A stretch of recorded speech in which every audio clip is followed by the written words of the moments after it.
Good afternoon, YouTube.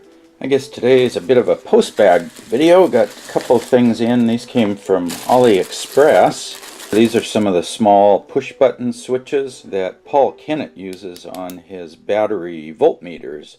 And then, to go with that, I got some of his LED voltmeters. Okay, there I have one of my 18650 cell pairs.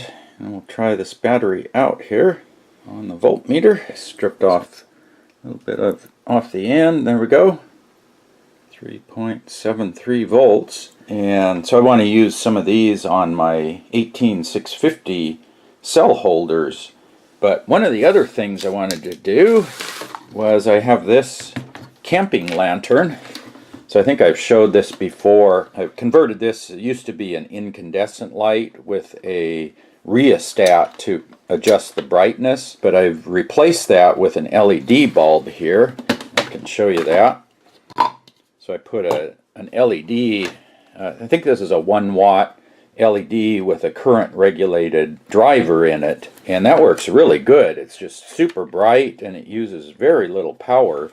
I think I can get over 24 hours of run time on this. And if we open it up, inside here is a small lead acid battery, 6 volt, 4.5 amp hours. And one of the things I wanted to do was take one of these little voltmeters, and you can see there's a lot of room inside here, so I want to cut a couple of openings in the side of the case here and have the voltmeter come off the battery terminals and then have a switch to turn it on and off. Since I've had this light, I've replaced the battery a few times, and one of the things that happens with this is if you forget about it, this battery will just self-discharge far enough that you try to charge it back up with the charging connector here, and it just won't take a charge. So to combat that problem, I've implemented a reminder on my calendar that every 6 months I send myself a notification to check this battery. And what I actually do is just use the lamp. I'll use this in my bedroom instead of the regular night light I have on my table. I'll just use this lamp for a few nights instead of using the 120 volt night light, and then I'll run this battery down a ways in voltage, and then I'll recharge it and then leave it for another 6 months. But I've had some problems.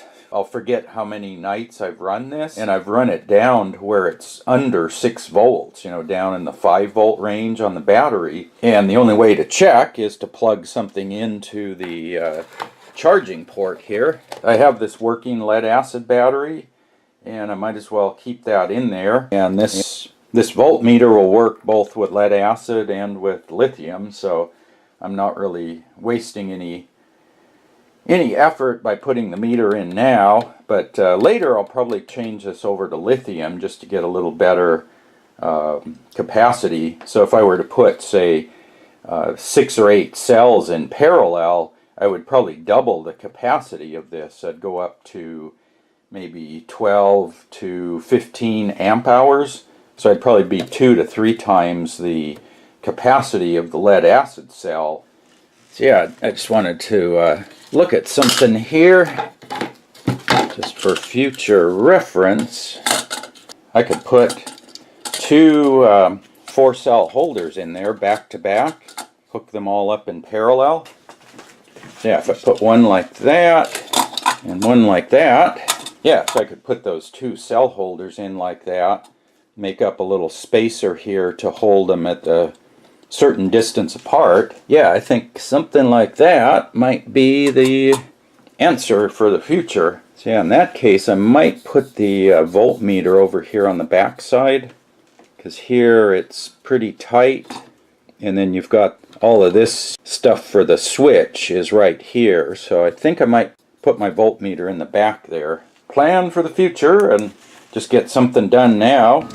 Okay, YouTube, I used a strip of masking tape that's just the width of the voltmeter display and laid out a 10 millimeter tall cutout for it, and then I made a 18 millimeter wide and 12 high cut out for the switch on the tape, and then I just drilled and cut out the stuff, so I'll go file those edges up, clean them up a little bit. Cleaned up the rough edges with my little triangle file there, just enough to fit in there. Clean up the corners, and I'll pop the switch in right there, and we'll pop the voltmeter in right there. So I'll probably glue those in place. Just put a little adhesive in there to hold them in. Yeah, so I'll run one wire from the switch to the voltmeter, and then the other side of the voltmeter and the other side of the switch to the battery. Okay, YouTube, got the voltmeter and switch glued in back, got the wires hooked up. So I just run from the negative of the battery to the switch, and then the switch over to there, and then I run the positive from there up to the positive of the battery. And you click the switch and you can check the battery voltage. And if I turn on the light here, you can see the battery voltage drops there. So I think I need to put this on charge because the voltage is a little bit low. So that way I can just check the state of charge of the battery, and I don't have to dig out a meter or try to plug something in here. I just click the button on the back. Yeah, I think that's a nice upgrade. So yeah, for the lead acid battery, I think I'm done. So I'm going to run this until the lead acid battery dies, and then I think I should be able to fit a TP4056 in right inside of here. I'll show you right there. So there's just enough room to fit a TP4056 charger right in here. So I need to pick up one of the versions that has the input and the output voltage, and then I'll hook that up here and then drop the connections down to a lithium battery pack. So that might be a few years before I get to that, because this one works just fine. And one of the other things this light has, it's got these color changing things. So if you want a red light, you can do that, and then you've got a yellow light as well. So that's kind of a handy little light there. But yeah, there we go. Look at that. Just get a quick voltage, and yep, time to put this thing on charge. So I'm going to put this on the charger in the morning, and we'll charge it up to whatever it comes out to. 6.4 volts would be fully charged. 6.5, something like that. So yeah, there we go. Got my little LED lantern fixed up with built-in voltmeter. And that worked out really well, and I have a plan going forward to put a lithium battery in there.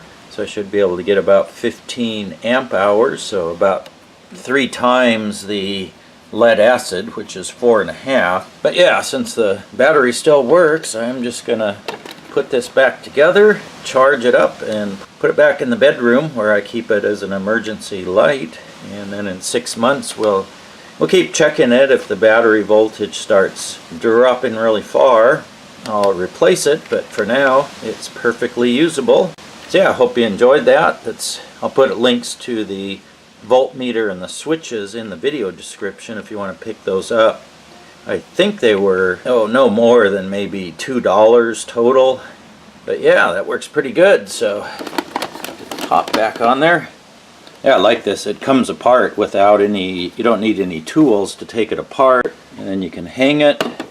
And now I've got a built-in voltmeter to check the battery, so hopefully it won't go dead on me like it has in the past. If you've got an older lantern like this, really easy to do.